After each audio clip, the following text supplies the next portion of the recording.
Olá, aqui quem fala é a pastora Silvia Pinto, da Seara Church em Orlando, com mais uma oportunidade de conhecer uma pessoa relevante no nosso meio, e especialmente aqui em Orlando, na Flórida. E hoje nós temos o pastor Wesley Porto conosco, um pastor muito querido na comunidade, querido para a comunidade e para nós. E para nós é um privilégio tê-lo aqui conosco. O pastor, ele é casado com a Ana Cláudia, tem um filho que é o Sérgio e a filha Giovana. E ele é pastor da Nova Esperança Church aqui em Orlando. Pastor, seja muito bem-vindo. Muito obrigado, pastora Silvia. É um prazer poder estar aqui com vocês, né? Ser convidado para mim, eu agradeço demais a conta. E nesse momento que a gente ainda está celebrando os 90 anos da Voz Joice, né? É verdade. Fiquei muito contente de participar daquela festa. Uma festa diferente, uma né? Uma festa diferente. Diferente, uma coisa boa. É sempre bom a gente celebrar, né? E ter a alegria de compartilhar as coisas com os amigos. Exato. Né? Então é muito bom. Nós estamos hoje aqui para querer saber um pouquinho mais daquilo que Deus fez na sua vida e compartilhar com todo mundo. E a primeira pergunta que eu tenho para você é: o que foi? Como foi o seu chamado para vir para cá? O primeiro lugar para onde vocês vieram foi Orlando mesmo? Não, eu passei por Orlando em 1988, quando eu era ainda noivo da Ana Cláudia, né? Nós estávamos noivos, e eu vim fazer um curso no estado de Massachusetts. Desci em Orlando só para trocar de avião e seguir para lá, né? E eu fiz um curso, o intuito era aprender inglês e ao mesmo tempo era novo ainda no Ministério Pastoral, tinha apenas um ano de Ministério Pastoral, mas eu conheci a comunidade brasileira ali da grande Boston, né? E naquela ocasião eu já percebi o desafio da comunidade brasileira, a necessidade de ajuda, de orientação, de socorro e de pastoreio, né? Naquela ocasião já senti essa necessidade, mas voltei para o Brasil. A gente morava em Cuiabá naquele tempo, assumi uma igreja na cidade lá de Cuiabá mesmo. Logo em seguida, Ana Cláudia e eu, nós nos casamos e seguimos a vida, o ministério, por 8 anos ainda, né, antes de vir. Mas uma coisa ficou no meu coração, ficou a lembrança daquela comunidade brasileira. Eu via nisso e sentia nisso um chamado realmente, né? E eu via muita luta desse pessoal, eu percebi muita exploração do nosso povo.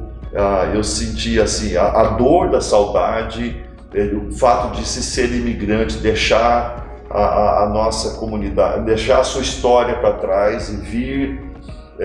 Eu não acho que é diferente hoje naquele tempo. O processo continua o mesmo, né? Essa realidade do ser imigrante, né? E eu via assim sonhos, né? Um povo de muito sonho, de muita esperança, mas um povo ao mesmo tempo que perde muita coisa, né? E que ao mesmo tempo é submetido a uma situação de vida que nem no Brasil a gente experimenta e nem o povo nativo daqui também experimenta. E aí é que veio esse desejo e o Senhor foi abrindo as portas para que vocês viessem para Orlando, né? Na realidade nunca se abriu porta, eu sempre tive no coração, né? O que aconteceu foi na hora de Deus, né? A gente sabe do Kairos, né? Aquele momento de Deus na vida da gente. Na hora certa as portas se abriram de uma maneira assim extraordinária, né? E Deus simplesmente dizendo, chegou a hora.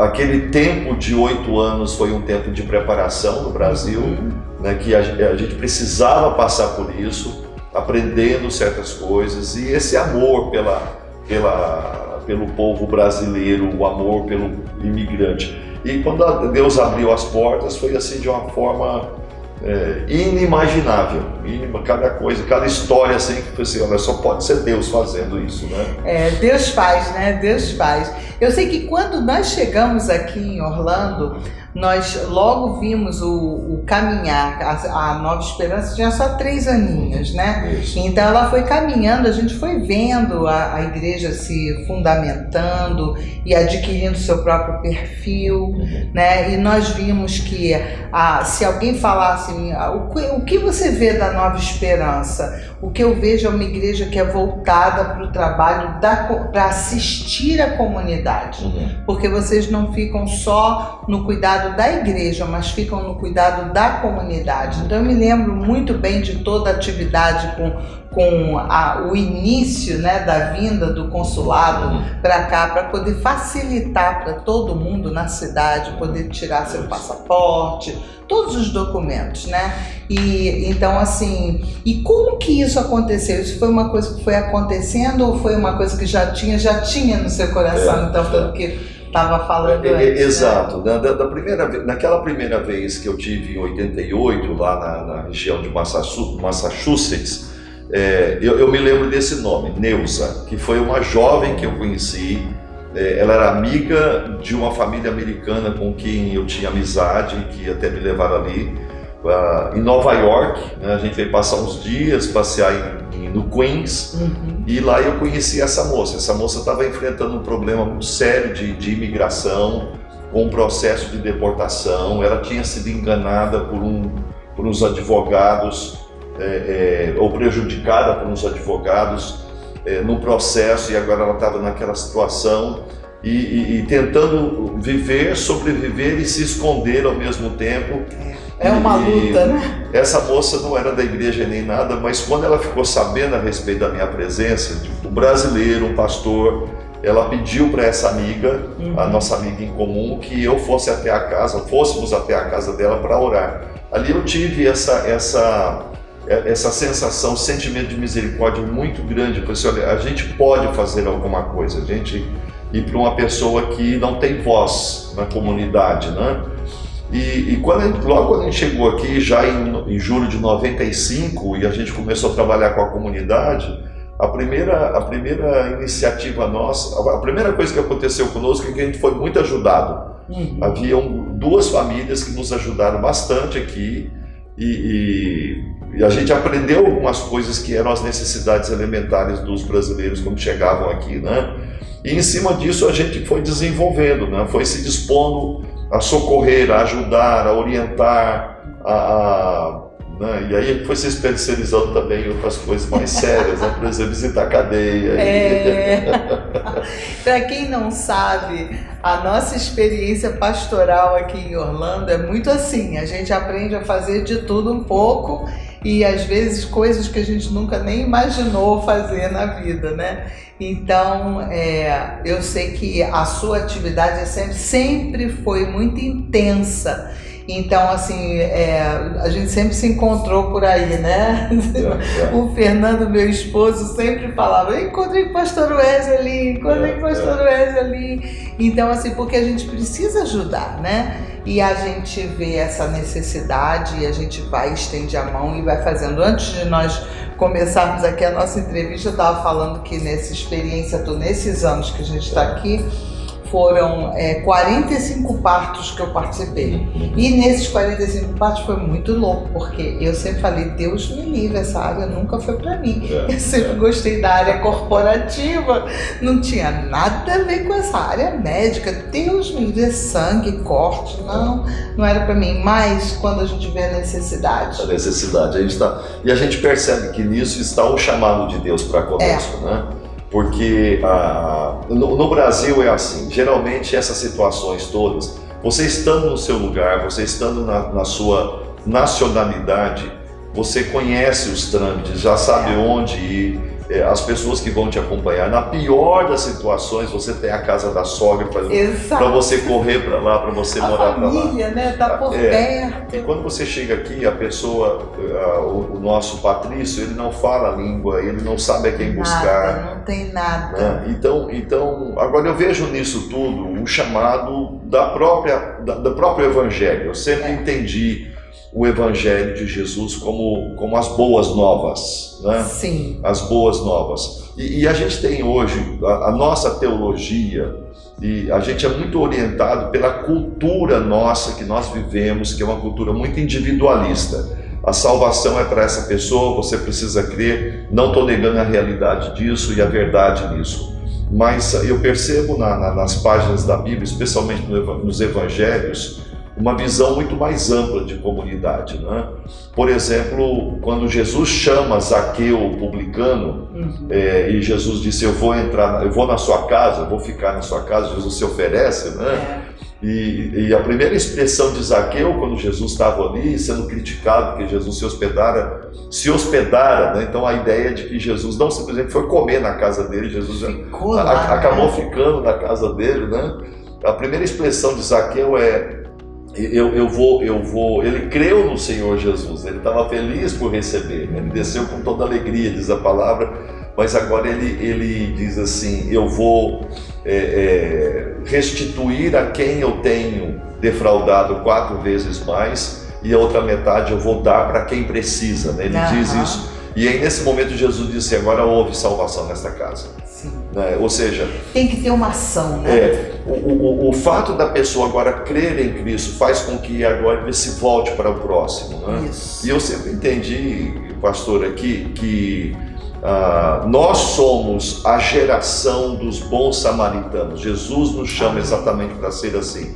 A conversão de Zaqueu, o chamado de Zaqueu, foi um chamado para crer no amor de Deus revelado em Cristo Jesus, e esse amor, através desse novo discípulo, ele se revela e se expande a todos, né? E dentro das suas necessidades. Então eu entendo assim que eu devo levar as boas novas do amor de Jesus Cristo para as pessoas que estão próximos da gente, né? E essa boa nova do Evangelho se manifesta de várias formas, né?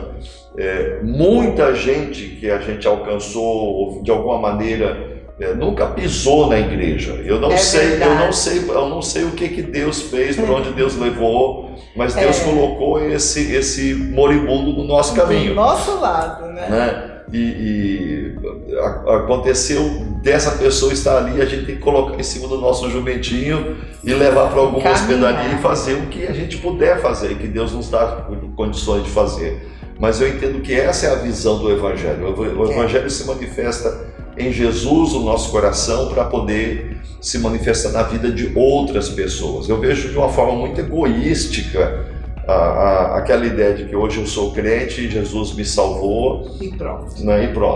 E outra coisa, né? Nós como imigrantes brasileiros, né, que temos um chamado para trabalhar com a comunidade brasileira de uma maneira muito especial, vemos muitas vezes a pessoa chega aqui, ela passou por dificuldades, ela foi ajudada, ela agora está no status cidadão, já conseguiu tudo mais, e olha para trás, para essa nossa comunidade e diz assim, esses ilegais. Nossa, isso aí dói, né? Dói muito. Ou então aquilo que alguns brasileiros falam aqui, eu nem falo em português, que é para ninguém saber que eu sou brasileiro. Negando a sua raiz. Eu vejo assim, pastor, que o que falta de verdade é uma conscientização de quem Jesus é e do que ele ensina pra gente, do que nós devemos ser. Exato. Né? Não é porque você se tornou um cidadão americano, não é porque você adquiriu o conhecimento da língua, já tinha o conhecimento da língua, que você vai se achar superior aos seus irmãos. Então isso sempre para mim foi uma dificuldade, né? Porque eu sempre se alguém fala isso comigo, eu procuro um jeito de conversar para trazer, não é para chamar a atenção da pessoa, mas é para trazer a conscientização de que é um privilégio para nós estarmos nessa nação. Essa nação não é nossa, nós nascemos no Brasil, nós temos uma herança no Brasil cultural. Então o que nós temos que fazer? Nós temos que valorizar, aproveitar o que tem de bom nessa terra, sim, amar essa terra, sim. Exato. O bom é que o coração, ele é grande e você pode amar os dois países na mesma intensidade. Uma ocasião eu tive numa dessas idas, né, na escola aqui, né, na época era Dr. Phillips, que naquela ocasião high school para brasileiro que mora no 32811, nosso zip code aqui, né? Você fala 32811, você morará, né? Mas eu estava levando uma estudante, né, quase com a mãe, e a pessoa que nos atendeu muito mal educadamente diz assim para nós, né, falou assim, eu pago imposto não tenho filho, mas o meu imposto vai para filho de ilegais, né? Mas ilegais por quê? Eu perguntei para ela, né? De onde você tirou essa história que somos ilegais? Assim, gente que não paga imposto, né? Eu falei assim, de onde a senhora tirou essa ideia? Eu falei assim, eu sou imigrante e eu sou responsável, e essas pessoas que estão aqui também pagam imposto. Não sei de onde a senhora tirou, mas são expressões assim do preconceito e tal, né? Que é virgente, Então eu entendo que nós agora que temos essa posição somos a voz dos que não tinham voz, como nós não tínhamos voz quando chegamos aqui. É verdade. Né?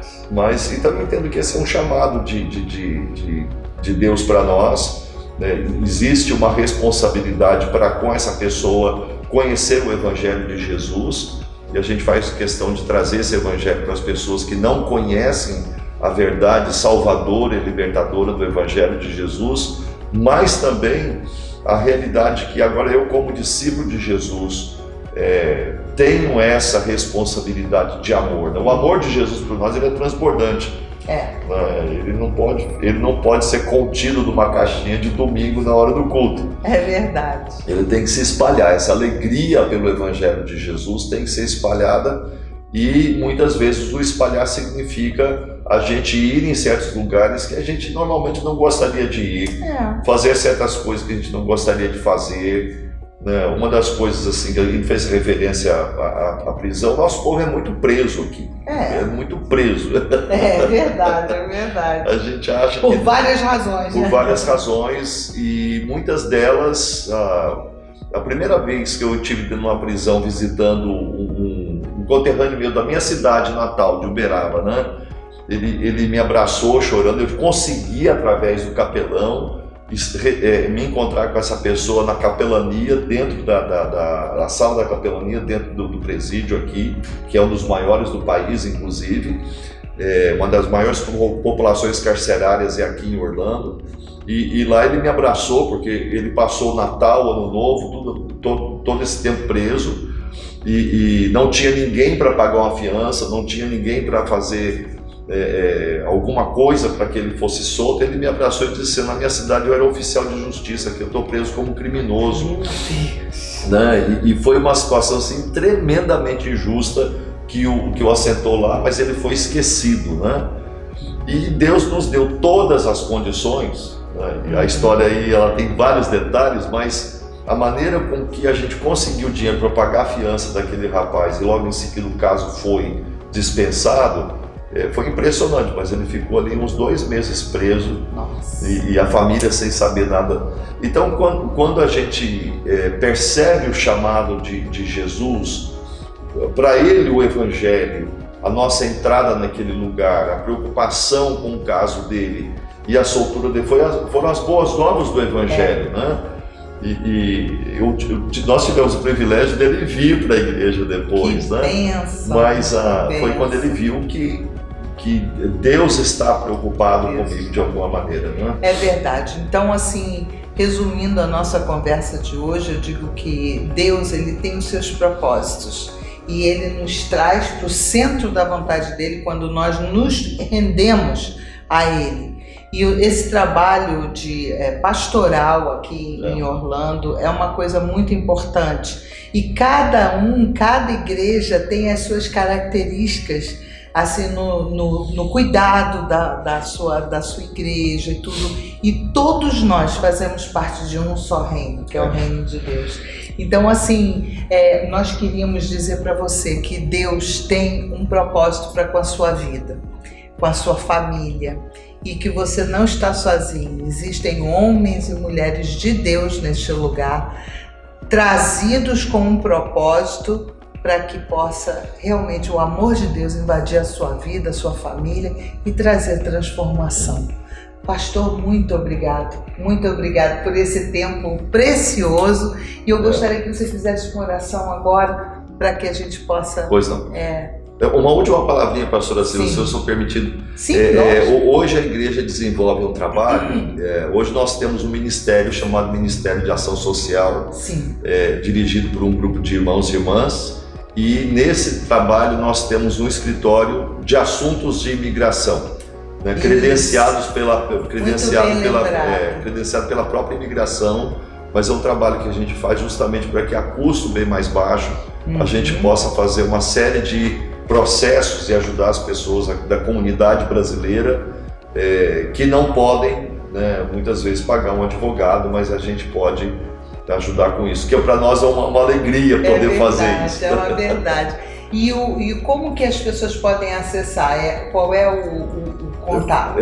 Basta entrar tanto no website da Igreja Nova Esperança, igrejanovaesperança.org, né? Você vai entrar também no site do Escritório de Imigração, ou ligar para o próprio Ministério, que é 407-275-6163. É fácil esse telefone, 407-275-6163, e falar com o nosso pessoal que vai te atender. Que bênção, que bênção. Vamos orar, pastor. Vamos orar. Pai, muito obrigado, Senhor, por esse dia que o Senhor tem nos dado, por estarmos na Tua presença. E obrigado também, ó Deus, por alguém que está ouvindo essa mensagem, essa entrevista, para que essa pessoa saiba também, ó Deus, que o Senhor Jesus está preocupado com toda a sua vida. O Senhor Jesus morreu por nós, veio manifestar o amor do Pai para conosco, para que toda a nossa vida, de alguma maneira, fosse impactada pela presença de Jesus na sua vida. Assim, ó Deus, nós te pedimos que o Senhor desperte a fé, o interesse, a vontade dessa pessoa que acompanha essa nossa conversa, a conhecer mais de Jesus e a vir para Jesus, porque Jesus é a luz do mundo. Amém. É no nome dele que nós oramos. Amém. Amém. Muito obrigado, pastor, mais uma vez. Que Deus te abençoe e até a próxima.